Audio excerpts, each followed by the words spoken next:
I used to believe laughter was the sound of love, a reassurance that everything was okay, even on the worst days. But lately, when my wife laughed, it felt different. Not warm, not familiar. Sharp. Like a secret I wasn't part of. My name's Ethan. I've been married to Claire for 7 years. She's brilliant, ambitious, radiant, the kind of woman who could light up a room effortlessly. I admired her strength, the respect she commanded at work. But lately, admiration was giving way to suspicion. It started small, late nights at the office, new perfumes, heavier makeup. When I asked, she'd roll her eyes. Ethan, don't be paranoid. Work is demanding. I wanted to believe her. I tried. Then one evening, while watching TV, her phone buzzed on the table. She went to get wine, leaving it in reach. Curiosity overrode caution. The preview read, "Hope your clueless husband doesn't get suspicious. See you tonight. Michael, office daddy." My stomach sank. My hands shook. By the time she returned, I had memorized every word. I handed her the phone. "Want to explain this?" She laughed. Cold, dismissive, cruel. "It's just a joke, Ethan. Don't be insecure. He's the fun guy at work, everyone calls him office daddy." I repeated it, voice tight. She shrugged. "Inside joke. Relax." Her smile was condescending, like someone talking to a child. I wanted to yell, but she walked away laughing. That night, I couldn't sleep. My mind replayed clueless husband on loop. Something inside me snapped, not in rage, but clarity. If she thought I was clueless, maybe it was time to act the part. Weeks went by. I stopped questioning, stopped watching, smiled when she said she'd be late.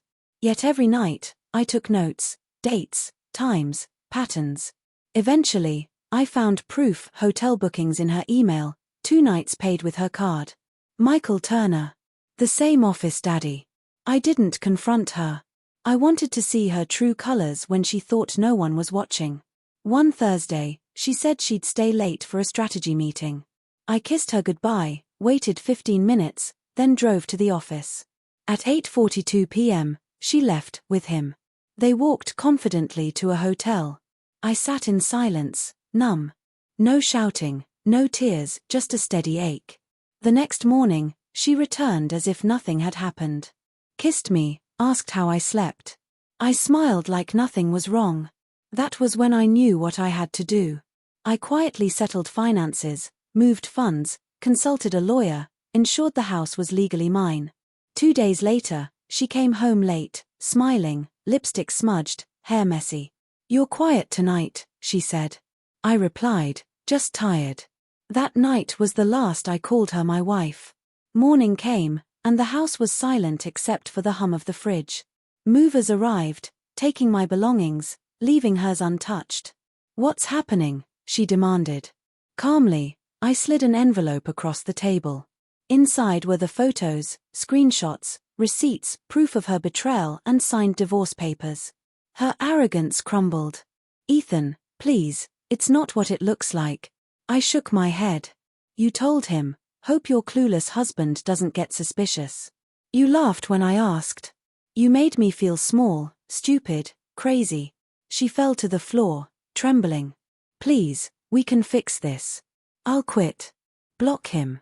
Just undo this." I stepped back. "Love doesn't look like this, Claire. Love doesn't laugh while destroying someone. It's done." Movers carried out the last boxes. Her cries echoed behind me, mascara streaked, pleading. But I felt only exhaustion, the deep kind that settles when someone else's lies have weighed you down for too long. Later, a text from Michael arrived. "You didn't have to ruin her life." I replied, "You ruined it the moment you called me clueless." And then, I turned off my phone. Driving past the park where we once walked our dog, I remembered the ease of our love. But love built on lies is a ticking clock. And that morning, it finally exploded. She would wake up to her mistakes, the empty drawers, the proof. I didn't need to scream or yell. Silence was enough. And in that silence, she would finally hear the truth she had spent years running from.